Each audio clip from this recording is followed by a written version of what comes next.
এক জায়গাতে বলেছিল, আরে আমার বাপ মারা গেছে, আমার মা মারা গেছে, আমি কোরআন পড়বো, আমি দোয়া করব। ভাড়া করা হুজুর কেন দিয়ে আসবো? ভাড়া করা হুজুর নিয়ে এসে কি লাভ? ভাড়া করা লোক আমার বাবার নামে দোয়া করে দোয়া কবুল হবে? ও হারামখোর মৌলবি যেখানে বক্তব্য দিচ্ছে ওখানে 20,000 টাকা ভাড়া দিয়েছে। ও নিজে ভাড়াতে এসে বক্তব্য দিচ্ছে আর ওকে ভাড়া চুচ্ছে। ওর বাপ মায়ের বিয়ে যে মৌলবি পড়াচ্ছে ওকেও 500 টাকা ভাড়া দিয়েছে। ওর কথাতে বিয়েটাও হারাম। বিয়ে যদি হারাম হয় তো মৌলবি হারাম জাদা হবে না, হালাল জাদা হবে না? ঠিক ঠিক। কতগুলো জাহিল মূর্খ চিন্তা করেন না। দলিল যখন থাকে না তো মানুষকে যুক্তি দিয়ে বোকা বানানোর চেষ্টা করে।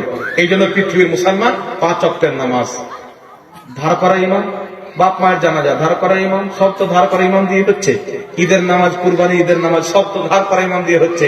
আর 40 চাহরামে দোয়া করার জন্য আলিম উম্মাকে ডাকছে যে আলিম উম্মারা পরহেজগার ব্যক্তি, মুত্তাকি ব্যক্তি। রাসূল পাক বলছেন 3টি জিনিসের দিকে তাকানো ইবাদত।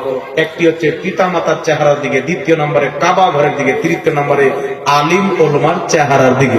সুবহানাল্লাহ। নবী পাক বলছেন তুমি আলিম হও, নচেত তালবে ইলম হও, নচেত তুমি আলিমের মজলিসে বসনেওয়ালা হও, নচেত তুমি আলিমের বন্ধু হও। 4টাতে যদি কোনোটা না হও রাসূল পাক বলছেন তুমি ধ্বংস হয়ে যাবে।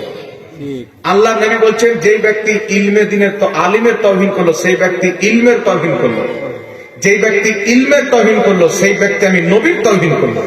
যে নবীর তাওহীন করলো, নবী বলছেন সে জিবরিলের তাওহীন করলো, যে জিবরিলের তাওহীন করলো সেই ব্যক্তি আল্লাহর তাওহীন করলো।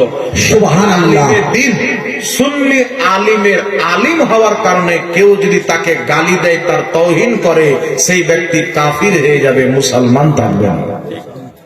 এরা আলিমদের মর্যাদা, এরা নাইবে রাসূল। সাহাবায়ে কেরাম নিজের জামানাতে নবী পাককে দিয়ে দোয়া করিয়েছেন। আমরা নবী পাকের উম্মত, নবীর ওয়ারিসদের, নবীর নায়েবদেরকে দিয়ে দোয়া করব। নামাজ যদি তাদেরকে দিয়ে হয়ে যায়, রোজা যদি হয়ে যায়, আপনার জানাজা যদি হয়ে যায়, সব বিয়ে শাদী যদি হয়ে যায়, তাহলে ইসালে সাওয়াবের দোয়াটা কেন